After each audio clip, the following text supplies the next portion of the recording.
fraise, c'est le fruit préféré des Français qui en consomment chaque année un peu plus de 130 000 tonnes, 2 fois plus que le pays n'en produit. De là, vous sentez l'odeur, vous avez envie de les manger. Alors. Ça sent le printemps, le soleil qui arrive. C'est un fruit qui est très bon à manger. Je vais attendre un petit peu pour manger parce que déjà le prix, juteuse. On va prendre une petite barquette pour midi. La saison des fraises démarre en avril et se termine mi-juin, du moins pour les fraises de pleine terre, car on peut en trouver presque toute l'année des fraises productivistes importées d'Espagne ou du Maroc et cultivées en général hors sol et dont le goût laisse parfois à désirer. Elles sont un peu sèches et elles ont un petit goût de navet comme ça. Elles n'ont pas de goût quoi. Elles ont plus le goût de concombre que le goût de fraise. Selon une étude réalisée en 2018 par le CLCV, seulement 32% des consommateurs se disent satisfaits par le goût des fraises. Ce n'est pas très cool. Je suis Pierrick Fay, vous écoutez La Story, le podcast d'actualité des Échos, et je vous invite à la rencontre d'un groupe d'agriculteurs pas comme les autres. Oh, les fraises et les framboises, les vaches nous avons bu, et les belles villageoises, nous ne les verrons plus. Les Charlots n'ont pas revu les belles villageoises, mais d'autres ont perdu autre chose, le goût des bonnes fraises de leur enfance. C'est ce qui a poussé Gonzague et Guillaume à se lancer dans un pari un peu fou, cultiver des fraises n'importe où, n'importe quand, toute l'année, même en hiver, même dans le désert. Le projet s'appelle Agricool. Quand Marie-Josée Cougar, journaliste aux Échos, m'en a parlé, au début, c'est vrai, j'ai cru à une blague. C'est vrai que c'est assez surprenant. C'est l'histoire de 2 jeunes fils d'agriculteurs qui n'avaient pas envie de devenir agriculteurs, Guillaume Rodinier et Gonzague Grue. Ils sont venus à Paris après leur école de commerce et puis ils trouvaient que c'était compliqué de trouver des bons fruits et légumes, ceux qu'ils mangeaient quand ils étaient chez eux, ceux que leurs parents faisaient pousser. Et les fruits n'étaient pas bons, les légumes n'étaient pas bons, ils se conservaient mal et tout ça a commencé à germer dans leur tête en quelque sorte. Ils réfléchissaient à la manière dont la planète évolue, dont ils avaient envie de poser leur empreinte sur cette planète et à la façon dont ils pouvaient contribuer à la lutte contre la pollution, etc. Un des constats qu'ils ont fait, c'était qu'en moyenne, en Europe, une marchandise parcourt 1500 km avant d'arriver chez le consommateur. Alors, entre le goût qui était insuffisant, les pesticides qui étaient en trop, les distances qui étaient trop longues, tout ça, ça a construit un projet. Et ils ont eu l'idée de récupérer des containers qui étaient, à vrai dire, d'anciens frigos destinés au transport de l'alimentation. Ils en ont récupéré un et ils ont commencé à travailler là-dessus pour faire des fraises directement à Paris, en Île-de-France. Enfin, le premier était à la Courneuve. Et ça a commencé comme ça. Ça n'a pas marché tout de suite. Ils ont eu plusieurs échecs. Ils ont fini par comprendre qu'il fallait quand même s'adjoindre de compétences agronomiques qui n'étaient pas les leurs. Ils ont travaillé avec l'INRA, ils ont sollicité beaucoup de gens. Et finalement, après avoir à peu près construit un projet, ils ont aussi convaincu des investisseurs, puisqu'ils ont réussi en 2 fois à lever 35 millions d'euros, y compris auprès de gens aussi prestigieux que Danone ou le groupe LVMH.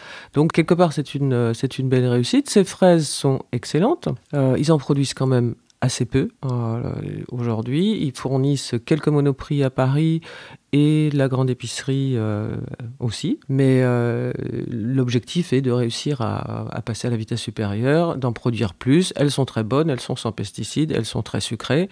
Et ils ont même donc implanté leur affaire à Dubaï, où à Dubaï on n'en revient pas. Parce qu'à vrai dire, ils ont découvert les fraises et ils se sont rendus compte que ce qu'on leur faisait manger jusque-là, dont on leur disait que c'était des fraises, ça ressemblait à rien. L'idée, c'est quoi ? C'est de les faire pousser dans un container ? Alors déjà, le container, il a une drôle d'allure. Il tient du mobil-home et de la boîte de nuit. Parce que quand on entre là-dedans, c'est éclairé par des LED qui diffusent une assez jolie lumière violette, un peu tamisée. Les fraises sont sur les côtés, elles poussent à la verticale. Et elles reçoivent une aspersion, une espèce de brume qui les arrose et qui contient des éléments nutritifs sur lesquels les 2 fondateurs, enfin Guillaume Rodinier notamment, n'est pas très disert, mais enfin on comprend qu'il s'agit de bons éléments nutritifs pour les fraises. Avec du coup, c'est ce que je disais, un rendement au mètre carré 60 fois supérieur aux fraises de grande distribution. Ça fait un peu productiviste, ça. Ça fait tout à fait productiviste. C'est un petit peu la partie paradoxale de leur projet, parce qu'à la fois ils veulent tourner le dos aux défauts de l'agriculture, et en même temps, c'est vrai que cette image, elle est spéciale. Mais bon, ils se retranchent derrière le fait qu'il n'y a pas de pesticides, qu'ils ne parcourent pas de distances importantes, que leurs produits sont bons, consommés tout de suite. Voilà. Vous avez goûté ? Non, moi je ne les ai pas goûtés, j'attends d'ailleurs. Ah. Donc on doit leur faire confiance quand ils disent qu'elles sont bonnes et plus sucrées. Là, ça, j'ai un témoin, c'est le responsable des achats à la grande épicerie qui dit que quand il est livré, toute sa livraison Agricool disparaît en 1 heure. Et les prix, c'est plus cher que des fraises traditionnelles ? C'est à un prix qui est un prix parisien, mais à 4,50 € les 250 grammes. On imagine donc qu'on peut les faire pousser partout, il suffit de mettre des containers. Il suffit de mettre des containers. A priori, ça peut marcher absolument partout. C'est un peu l'idée qu'ils ont à terme, parce qu'aujourd'hui, leur modèle économique est très très loin d'en être un. Ils ne donnent même pas de calendrier pour expliquer quand ils vont arriver à l'équilibre. Donc aujourd'hui, ils ont levé 35 millions d'euros, ils emploient 80 personnes, dont seulement 6 agriculteurs, comme ils les appellent. L'idée est de réussir à baisser les coûts de production, à produire encore plus, donc ça veut dire à mettre d'autres containers ailleurs. Ailleurs, c'est notamment à Dubaï, oui. Donc faire pousser des fraises dans le désert, en gros. Voilà, ils ne sont pas les premiers, parce qu'il y a eu des projets fous de la FAO qui avaient aussi fait pousser des fraises dans le désert, sauf que là, c'était vraiment dans le désert, mais leur premier container dans le désert, ils l'ont placé à Dubaï. Des fraises, est-ce qu'on peut imaginer étendre à d'autres types de fruits et légumes cette façon de faire pousser dans des containers ? Oui, ils y réfléchissent, ça fait aussi partie des projets. Ils pensent à la tomate, ils pensent aux herbes aromatiques. Donc oui, c'est possible apparemment. Ça viendra. On a entendu Marie-Josée. Dans les containers, Agricool obtient un rendement au mètre carré nettement supérieur aux fraises de grande distribution, avec l'idée de rapprocher les producteurs des consommateurs. C'est une tendance lourde et pas seulement à Paris. On a tous les images de ces potagers sur les toits des buildings de New York, de Montréal ou même de Bangkok, où certains font pousser des algues comestibles, comme on l'entend dans ce reportage de l'AFP. À l'intérieur, de la spiruline. Cette algue gluante et verte est riche en protéines et antioxydants. Et il s'avère que les toits des gratte-ciel de la capitale thaïlandaise sont l'un des meilleurs endroits pour la cultiver, grâce à la lumière et à une chaleur quasi constante. J'ai eu envie d'aller voir de plus près comment cela se passait chez Agricool. Direction le 12e arrondissement de Paris, à 200 mètres de la salle de spectacle Accor Arena Bercy. Au début, on pense que c'est une installation de chantier. Le container Agricool est situé en face de la Cinémathèque de Paris. C'est un parallélépipède rectangle d'une dizaine de mètres de long, recouvert de planches de bois traitées. Un petit coin de campagne à Paris, même si le bruit issu d'un gigantesque immeuble en construction empêche d'entendre le bruit des oiseaux. Sur le container, des panneaux expliquent aux passants le projet, alors que des artistes ont peint des tableaux faisant référence aux bienfaits de l'agriculture urbaine. Sur le côté, de gros ventilateurs tournent à vive allure. La porte s'ouvre, un grand gaillard répondant au nom d'Ali descend, les bras chargés. C'est la récolte du jour ? Oui, du matin. Qu'est-ce que ça donne quoi On va dire à peu près 2,5 kg de fraises ce matin, et voilà. Je pénètre enfin dans le container. Il y a une petite entrée avec beaucoup d'instruments. Mais ce que l'on remarque immédiatement, derrière un grand plexiglas, ce sont les allées de fraisiers environnées d'une lumière multicolore. Là, on est dans le container de Bercy, dans lequel on produit nos fraises. Guillaume Fourdinier a 32 ans, c'est le cofondateur d'Agricool. À l'intérieur, on voit directement les fraises. On a 2 grands murs de fraises sur lesquels vont pousser nos fraises sans pesticides, avec très peu d'eau, directement au cœur de Paris. On regarde derrière vous, il y a plein de tuyaux, plein de... on a l'impression de presque de se retrouver dans une chaudière, il fait très chaud d'ailleurs. Oui, il fait en effet bon. Donc ici, on est directement dans le sas en fait, de la ferme. Ce qui va se passer, c'est qu'on va avoir une cuve avec l'eau justement qui va être envoyée directement dans les tours. On a l'ensemble du pilotage, on a le logiciel qui est ici, qui fait qu'en fait, aujourd'hui, l'ensemble du container est piloté avec justement du logiciel et de l'automatisation. Alors là où il y a le logiciel, on voit un écran, on a des informations sur la température, l'humidité, 78%, voilà, ça commence à se sentir. Le pH également, et pic de production planté il y a 96 jours. Quand est-ce qu'on cueille ? Alors en fait, le cycle de la fraise, c'est 3 mois à peu près, un peu plus. Donc là, on est à la toute fin du cycle, voilà. Et en fait, il y a du coup à peu près 2 mois pendant lesquels c'est la croissance de la plante. Et puis 1 mois pendant lesquels tous les jours, on va venir récolter des fraises directement. Et alors qu'est-ce que c'est que c'est... Il y a un grand panneau bleu, blanc, rouge, c'est quoi ? Et c'est tout simplement la lumière, puisqu'en fait on va venir reproduire la lumière idéale pour faire pousser ces fraises directement dans le container. Vous avez commencé à planter des fraises dans l'appartement d'un proche. Comment est-ce que vous êtes passé au container ? Alors en fait on est passé au container parce que c'est vraiment la brique de Lego idéale pour construire un paradis pour fraises directement dans la ville. Ça se transporte facilement et ça se retrouve facilement. C'est un container recyclé qu'on a retrouvé. Alors là, je vois des trucs qui volent. C'est des bourdons ? Tout à fait, on a un écosystème complet d'insectes à l'intérieur du container. On a des bourdons pour la pollinisation, mais on a aussi plein d'insectes qui viennent protéger l'environnement contre les agressions extérieures. Évidemment, on recherche à créer un vrai écosystème pour pouvoir éviter d'utiliser des pesticides et avoir des fraises qui soient à la fois saines et puis avec une super valeur nutritionnelle. Il y a combien de fraisiers là à peu près ? Alors on a plusieurs milliers de fraisiers dans le container. On est capable de produire beaucoup. On peut produire de manière 120 fois plus productive au mètre carré qu'un champ, 15 fois plus qu'une serre directement dans le container. Comment c'est possible ? Alors déjà on va produire en vertical. Donc on le voit là, c'est des murs verticaux qui vont produire ces fraises. Donc on produit en 3D. Et puis on va avoir des conditions à l'intérieur du conteneur qui sont vraiment idéales. Il n'y a pas d'intempéries. On va essayer de recréer vraiment un paradis, c'est vraiment le mot pour ces fraises, pour que du coup elles puissent fournir plus de fraises au mètre carré avec plus de qualité. Parce qu'on a 20% de plus de sucre et 30% de plus de vitamines dans ces fraises. Ah, c'est pour ça qu'elles ont du goût, parce que contrairement aux fraises sous serre, qui, je cite ma rédactrice en chef, Clémence Lemestre, n'ont aucun goût. En fait, ce qui est vraiment important, c'est d'être capable de produire localement. C'est que quand on est capable de cueillir les fraises pour aller les distribuer directement, ce qui vient d'être fait ce matin, par exemple, ici dans notre container au cœur de Paris, et du coup, on a la capacité d'avoir des fraises qui sont cueillies à maturité, qui ont généré tout leur sucre, toutes leurs vitamines et qui vont pas être détériorées après la récolte, ce qui est fondamental pour avoir des fraises qui soient meilleures et plus saines.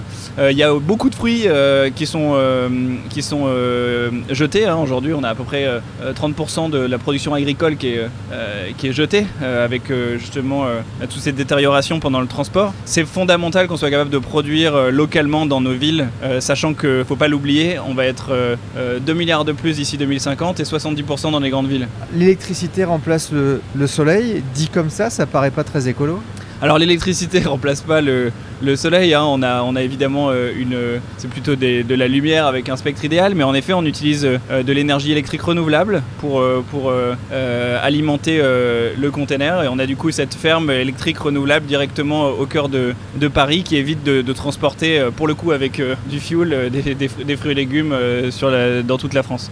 Vous n'avez pas eu envie de mettre des panneaux photovoltaïques sur le toit ? Alors on utilise de l'énergie renouvelable qu'on achète directement parce que c'est plus simple, mais en effet on pourrait aussi compléter avec de l'énergie photovoltaïque selon l'ensoleillement des endroits où on est. Parce qu'on est aussi capable en ville de produire dans des dents creuses, on est capable de produire derrière les immeubles, on est capable de produire dans des sous-sols, exactement là où justement pas grand chose se passe et où on est capable de recréer de l'agriculture. Et ça, c'est une démarche qui intéresse beaucoup les villes ? Ça intéresse énormément les villes, évidemment, puisque être capable de fournir des fruits et légumes qui soient meilleurs pour les habitants, c'est quand même un besoin de base. Aujourd'hui, je pense qu'on est tous conscients dans des très grandes villes qu'on mange des fruits et légumes qui sont potentiellement moins bons que ceux de nos grands-parents, ce qui est quand même très grave pour la base de notre alimentation. Donc avoir des fruits et légumes qui soient sains, qui aient de la valeur nutritionnelle et qui n'aient pas de pesticides, c'est vraiment pour nous une base, et je pense que c'est la même chose pour justement les villes et pour les maires, et c'est pour ça qu'ils accompagnent fortement le mouvement. Alors j'ai pas compté, mais j'ai dû entendre au moins 5 ou 6 fois pas de pesticides, ça c'est vraiment la clé. il faut pas de pesticides dans les fruits et légumes. C'est clair qu'aujourd'hui, on a été presque habitué à ça et donc ça nous choque plus. Mais je pense que ça, quand moi souvent on me pose la question de ce que nos enfants nous diront quand ils regarderont justement notre génération et qu'ils se diront oh, mais vous faisiez ça. Pour moi, les pesticides, ça en fera vraiment partie. C'est vraiment complètement aberrant de penser qu'on va justement distribuer des produits pesticides sur tous les fruits et les manger après.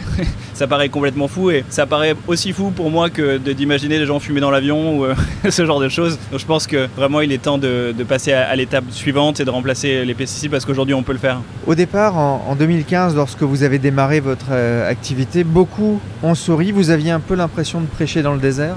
Quand on démarre une activité comme Agricool, forcément au départ les gens sourient ou on dérange, mais rapidement en fait quand on voit qu'il y a des fruits qui sont excellents, quand on voit qu'on est capable de produire plus avec justement beaucoup moins, et ben en fait peu importe on va dire les phrases autour, on arrive à se convaincre et puis surtout on arrive facilement à convaincre au fur et à mesure les gens de la qualité de ce qu'on peut produire. Et notamment les investisseurs, ça c'est important. Et vous avez été rejoint d'ailleurs pour lever 25 millions l'an dernier, des investisseurs de renom, ça fait chaud au cœur. C'est hyper important d'avoir des investisseurs qui nous suivent avec la même vision, de vraiment créer un nouveau modèle agroalimentaire, agricole dans les villes. On a eu la chance en effet de lever à peu près 35 millions depuis le début d'Agricool, qui nous permet de vraiment développer la boîte et d'en donner l'ambition qui est nécessaire, et qui est de vraiment créer un nouveau modèle agricole supplémentaire, complémentaire à celui qui existe, pour justement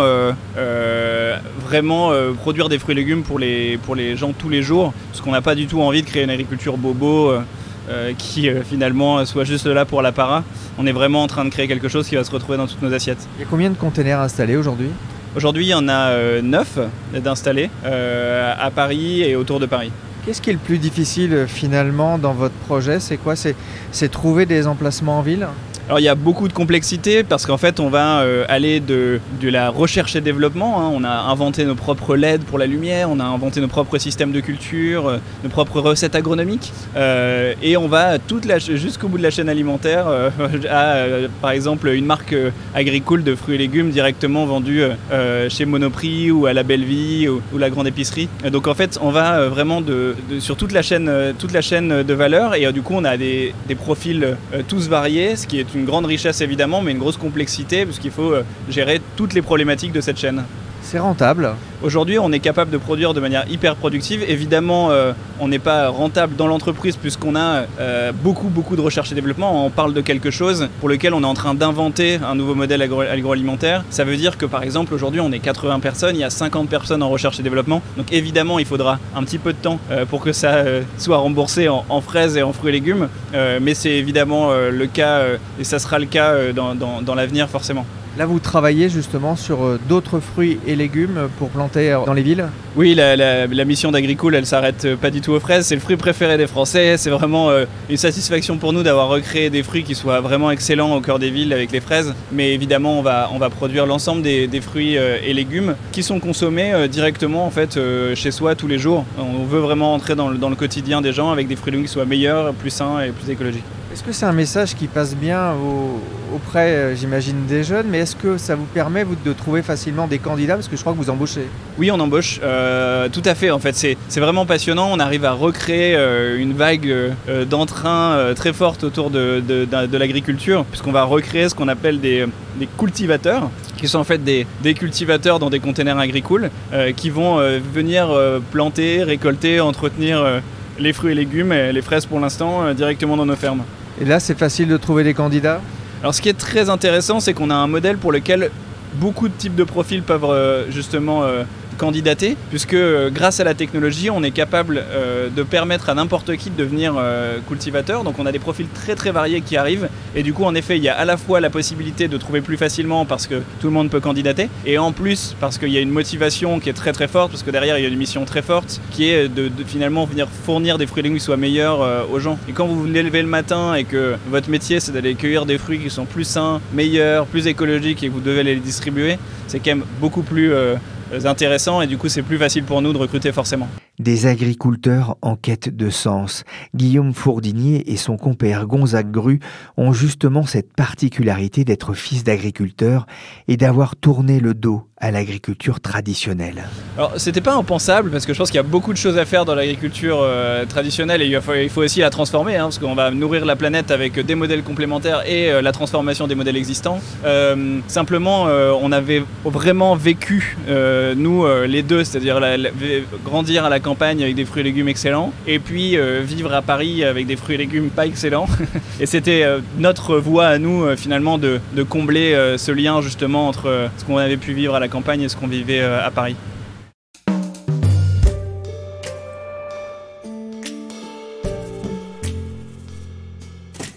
À peine sorti du container, je suis retourné voir Marie-Josée Cougar et je lui ai demandé si les fondateurs d'Agricool étaient symptomatiques d'un désintérêt pour une forme d'agriculture. Je ne sais pas si on peut dire que c'est une tendance forte chez les jeunes, parce qu'il y a à peu près toujours le même nombre de jeunes qui s'installent. En revanche, c'est vrai qu'il y a une forme de crise qu'on retrouve plutôt dans les industries agroalimentaires qui, elles, témoignent très régulièrement d'avoir des difficultés à recruter. C'est surtout beaucoup le cas des coopératives qui s'en plaignent et qui ont des soucis pour trouver les bonnes personnes au bon endroit. Et ça vaut à la fois pour des gens qui ont des compétences de cadre ou dont on n'attend pas de qualification très pointue.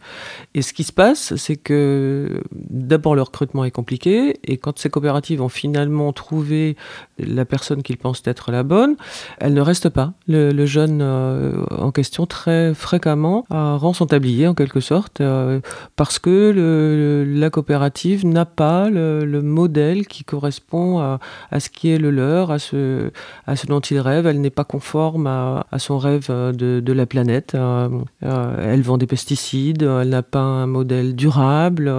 C'est toute une série de critiques qui ne collent pas avec leur vision du monde et de l'entreprise. Et aujourd'hui, une grande catégorie de jeunes veut que les entreprises aillent avec cette philosophie, cette façon de voir les choses.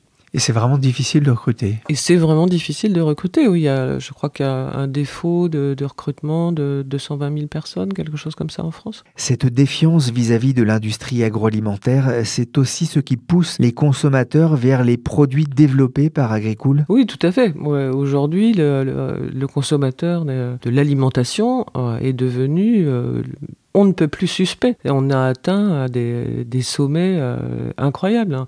C'est d'une chose que, par exemple, le patron de Danone, Emmanuel Faber, avait formalisé en disant aujourd'hui, les consommateurs ne font plus du tout confiance aux grandes marques. Et quand ils prennent un produit dont ils ont vu la marque, la première chose qu'ils font, c'est de tourner la boîte qu'ils ont dans la main pour regarder ce qui est sur l'étiquette. Donc aujourd'hui, il n'est plus question de donner un blanc-seing au produit. On veut savoir ce qu'il y a dedans.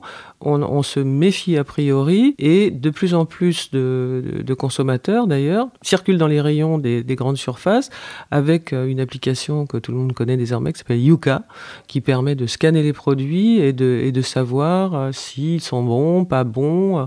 Donc finalement, le consommateur aujourd'hui se repose plus sur une application de ce type que sur ce que les étiquettes ou même les grandes marques peuvent prétendre quant à la qualité de leurs produits. Donc c'est complètement inédit, c'est un nouveau comportement, une nouvelle attitude qui oblige les entreprises à se repenser entièrement. Merci Marie-Josée Cougar, journaliste aux Échos, et merci aussi à Guillaume Fourdinier de m'avoir accueilli dans son antre aux senteurs de fraises. J'en profite pour vous rappeler que vous pouvez retrouver un précédent épisode de la story consacré au phénomène Yuka à travers une rencontre avec sa fondatrice Julie Chapon. La story, c'est fini pour aujourd'hui. L'émission a été réalisée par Nicolas Jean avec Michel Varnet. Pour l'info en temps réel, c'est sur leséchos.fr.